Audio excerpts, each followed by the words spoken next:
قبر کی پہلی رات، پہلی 24 گھنٹوں کا احوال۔ رسول اللہ صلی اللہ علیہ وآلہ وسلم نے ارشاد فرمایا کہ قبروں پر ایک فرشتہ متعین ہے۔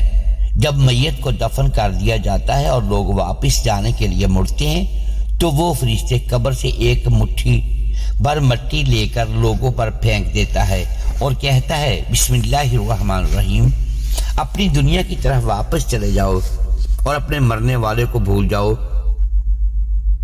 قبر کی پہلی رات میں کیا ہوتا ہے؟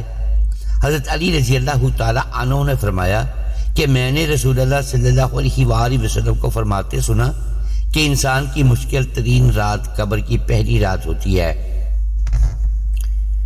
کیونکہ جب اس کے دوست و احباب، رشتہ دار اور اولاد اسے دفنا کر چلے جاتے ہیں تو وہ انسان روتا رہتا ہے۔ وہ ہر ایک دوست کے پاس جا کر اسے روکنے کی کوشش کرتا ہے کہ مجھے چھوڑ کر نہ جاؤ، لیکن افسوس کہ اس کی آواز کوئی نہیں سن پاتا۔ چنانچہ قبرستان میں ہر کوئی اکیلا رہ جاتا ہے۔ تب اس کا سامنا ان فرشتوں سے ہوتا ہے جو اس کے اعمال کی شکل میں اس کے سامنے آتے ہیں۔ اب وہ کس شکل میں ہوں گے، اچھے یا برے، اس بارے میں کوئی کچھ نہیں کہہ سکتا۔ وہ فرشتے اس سے اس دنیا میں گزری ہوئی زندگی کے متعلق سوالات کریں گے، جن کے جوابات اس کی زندگی کے اعمال میں موجود ہوتے ہیں جب تک وہ سانس لے رہا ہوتا ہے۔ ایک حدیث پاک کا مفہوم کچھ اس طرح سے ہے کہ رسول اللہ صلی اللہ علیہ وآلہ وسلم نے ارشاد فرمایا، تم قبرستان جایا کرو کیونکہ قبرستان موت کو یاد دلاتا ہے۔ آپ صلی اللہ علیہ وآلہ وسلم نے فرمایا کہ میں نے اپنے رب سے اپنی والدہ کی قبر پر جانے کی اجازت مانگی تھی، مجھے اس کی اجازت مل گئی، لہذا تم بھی قبرستان جایا کرو۔ اس سے دنیا سے بے رغبتی پیدا ہوتی ہے اور آخرت یاد آتی ہے۔ حضرت سیدنا سعد بن مسیب رضی اللہ تعالی عنہ فرماتے ہیں کہ ایک مرتبہ ہم حضرت علی المرتضیٰ کرم اللہ وجہ الکریم کے ہمراہ مدینہ منورہ کے قبرستان گئے۔ حضرت علی کرم اللہ وجہ الکریم نے قبر والوں کو سلام کیا اور فرمایا، اے قبر والو، تم اپنا حال بتاؤ گے یا ہم تمہیں بتائیں؟ حضرت سعید بن مسیب رضی اللہ تعالی عنہ فرماتے ہیں کہ ہم نے قبر سے وعلیکم السلام ورحمۃ اللہ وبرکاتہ کی آواز سنی۔ کوئی کہنے والا کہہ رہا تھا، اے امیر المومنین، آپ بھی خبر دیجئے کہ ہمارے مرنے کے بعد دنیا میں کیا ہوا۔ حضرت علی کرم اللہ وجہ الکریم نے فرمایا، سنو، تمہارے مال تقسیم ہو گئے، تمہاری بیویوں نے دوسرے نکاح کر لیے، تمہاری اولاد یتیموں میں شامل ہو گئی، اور جس مکان کو تم نے بہت مضبوط بنایا تھا اس میں تمہارے دشمن آباد ہو گئے۔ اب تم اپنا حال سناؤ۔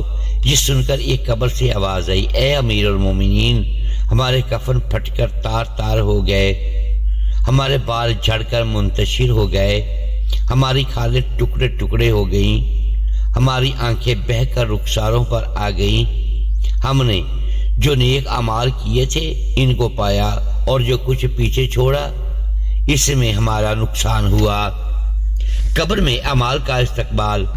جب مردے کو قبر میں رکھا جاتا ہے تو اس کی نماز اس کے دائیں جانب آ کر کھڑی ہو جاتی ہے، روزہ بائیں طرف کھڑا ہو جاتا ہے، قرآن مجید کی تلاوت اور اللہ کا ذکر سر کی طرف آ کر کھڑے ہو جاتے ہیں، اور جماعت کے ساتھ نماز پڑھنے کے لیے جو قدم چلے ہیں وہ پاؤں کی طرف کھڑے ہو جاتے ہیں۔ اس وقت عذاب قبر اپنی گردن نکالتا ہے اور مردے تک پہنچنا چاہتا ہے۔ اگر وہ دائیں طرف سے آتا ہے تو اس کی نماز کہتی ہے، پرے ہٹ، خدا کی قسم یہ شخص دنیا میں بہت مشقت اور مصیبت اٹھاتا رہا، ابھی ذرا آرام سے سویا ہے، پھر عذاب بائیں طرف سے آنا چاہتا ہے تو روزہ اسے اسی طرح ہٹاتا ہے، پھر وہ سر کی طرف سے آتا ہے تو تلاوت قرآن اور ذکر الہی اسے روک دیتے ہیں۔ غرض یہ کہ وہ عذاب جس طرف سے بھی آنا چاہتا ہے اسے راستہ نہیں ملتا۔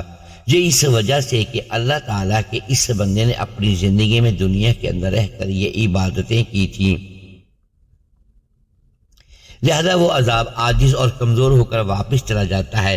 اس کے بعد صبر جو ایک کونے میں کھڑا ہوتا ہے عبادتوں سے کہتا ہے میں تو اس انتظار میں تھا کہ اگر کسی طرف کی عبادت میں کچھ کمزوری ہوگی تو میں اس کی طرف ہمدردی کروں گا، مگر الحمدللہ تم نے مل کر اسے دفع کر دیا، لہذا اب میں اعمال کے ترازو میں اس کے کام آؤں گا۔ منکر و نکیر کا آنا، قبر میں دو فرشتے جن کو منکر نکیر کہا جاتا ہے آتے ہیں، ان کی آنکھیں بجلی کی طرح چمکتی ہیں اور آواز بادل کی گرج کی طرح ہوتی ہے، ان کے دانت گائے کے سینگوں کی طرح باہر کو نکلے ہوتے ہیں، ان کے منہ سے آگ کی لپیٹیں نکلتی ہیں، بال اتنے لمبے ہوتے ہیں کہ پاؤں تک لٹکتے ہیں، اور ان کے ایک کندھے سے دوسرے کندھے کا فاصلہ اتنا ہوتا ہے کہ کئی دن چل کر بھی ختم نہ ہو۔ مہربانی اور نرمی ان کے پاس سے بھی نہیں گزرتی، لیکن سختی کا معاملہ وہ مومنوں کے ساتھ نہیں کرتے۔ بہرحال ان کی ایسی ڈراؤنی شکل و صورت کی ہیبت ہی کیا کم ہے، ان دونوں کے ہاتھ میں ایک بہت بڑا لوہے کا ہتھوڑا ہوتا ہے جسے اگر تمام دنیا کے جن اور انسان مل کر اٹھانا چاہے تو وہ اٹھانا تو درکنار اسے ہلا بھی نہیں سکتے۔ وہ آ کر مردے سے کہتے ہیں بیٹھ جا، مردہ ایک دم اٹھ کر بیٹھ جاتا ہے اور اس کا کفن اس کے سر سے نیچے سرک جاتا ہے۔ وہ سوال کرتے ہیں تیرا رب کون ہے، تیرا دین کیا ہے، تیرا نبی کون ہے، تیرا دین کیا ہے، تیرا نبی کون ہے؟ نیک بندے کا جواب اگر مردہ نیک ہوتا ہے تو وہ کہتا ہے میرا رب اللہ ہے جو وحدہ لا شریک ہے، میرا دین اسلام ہے اور میرے نبی حضرت محمد صلی اللہ علیہ وآلہ وسلم ہے۔ یہ سن کر وہ دونوں کہتے ہیں تو نے سچ کہا۔ پھر اس کی قبر کی دیواریں سب طرف سے ہٹا دی جاتی ہیں جس سے وہ بہت وسیع ہو جاتی ہے۔ اس کے بعد فرشتے کہتے ہیں سر اٹھاؤ۔ جب مردہ سر اٹھاتا ہے تو اسے ایک دروازہ نظر آتا ہے جس میں جنت نظر آتی ہے۔ فرشتے کہتے ہیں اے اللہ کے بندے، وہ جگہ تیری رہنے کی ہے اس وجہ سے کہ تم نے اللہ تعالیٰ کی اطاعت اور فرمانبرداری کی ہے۔ حدیث پاک میں آتا ہے جس کا مفہوم کچھ اس طرح ہے کہ رسول اللہ صلی اللہ علیہ وآلہ وسلم نے ارشاد فرمایا قسم ہے اس ذات پاک کی جس کے قبضے میں میری جان ہے کہ مردے کو اس وقت ایسی خوشی ہوتی ہے کہ جو کبھی ختم نہیں ہوگی۔ اس کے بعد فرشتے کہتے ہیں اپنے پاؤں کی طرف دیکھ۔ جب وہ دیکھتا ہے تو اسے دوزخ کا دروازہ نظر آتا ہے جس سے دوزخ کا حال نظر آتا ہے۔ فرشتے کہتے ہیں اے ولی اللہ، تو نے اس دروازے سے نجات پا لی۔ اس وقت بھی بندے کو اس قدر خوشی ہوتی ہے کہ جو کبھی ختم نہیں ہونے والی۔ اس کے بعد دروازے جنت کے کھل جاتے ہیں جن سے وہاں کی ٹھنڈی ہوائیں اور خوشبوئیں آتی ہیں اور وہ قیامت تک ان پہاڑوں میں رہتا ہے۔ کیسی خوش نصیبی ہوگی اس روح کی جس کے ساتھ اللہ تعالیٰ اپنی مہربانی اور رحم و کرم کا سلوک فرمائے گا۔ نافرمان بندے کا انجام جب ناظرین نافرمانی کرنے والا قبر میں رکھا جاتا ہے تو قبر اس کے لیے اتنی تنگ ہو جاتی ہے کہ اس کی پسلیاں دوسری طرف کی پسلیوں میں گھس جاتی ہیں۔ اس پر کالے سانپ مسلط کر دیے جاتے ہیں جو اس بندے کی ناک اور پاؤں سے کاٹنا شروع کرتے ہیں یہاں تک کہ دونوں طرف کے سانپ درمیان میں آ کر مل جاتے ہیں۔ تو پھر اس کے پاس دو فرشتے جن کا نام منکر و نکیر ہے قبر میں آتے ہیں۔ وہ پوچھتے ہیں تیرا رب کون ہے، تیرا دین کیا ہے، تیرا نبی کون ہے؟ وہ ہر سوال کے جواب میں کہتا ہے میں کچھ نہیں جانتا۔ اس پر وہ گرز اس قدر زور سے مارتے کہ اس کے گرد چنگاریاں قبر میں پھیل جاتی۔ اس کے بعد اسے کہتے اوپر دیکھ۔ جب وہ اوپر کی طرف دیکھتا ہے تو جنت کے باغوں بہار نظر آتے ہیں۔ فرشتے اس نافرمانی سے کہتے ہیں اے اللہ کے دشمن اور نافرمان، اگر دنیا میں تو اللہ کی اطاعت اور فرمانبرداری کرتا تو یہ تیرا ٹھکانہ ہوتا۔ ایک حدیث کا مفہوم کچھ اس طرح ہے کہ رسول اللہ صلی اللہ علیہ وآلہ وسلم نے ارشاد فرمایا قسم ہے اس ذات پاک کی جس کے قبضے میں میری جان ہے، اسے اس وقت ایسی حسرت ہوتی ہے کہ اسے جیسی حسرت پھر کبھی نہیں ہوگی۔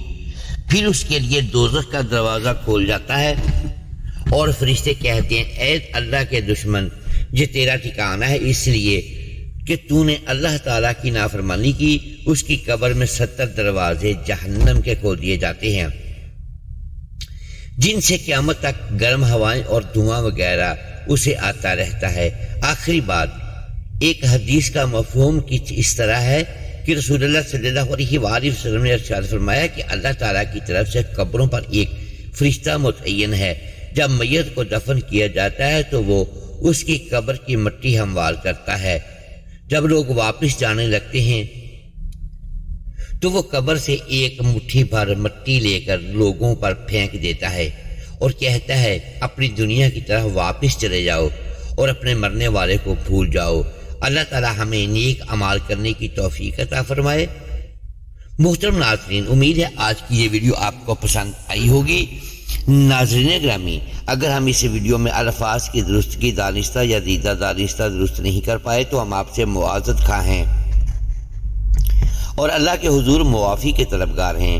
ناظرین گرامی، ویڈیو کو لائک کیجیے، چینل کو سبسکرائب کیجیے اور بیل آئیکن پریس کر دیں تاکہ ہر نئی آنے والی ویڈیو آپ تک بر وقت پہنچ سکے اور ہماری حوصلہ افزائی ہوتی رہے۔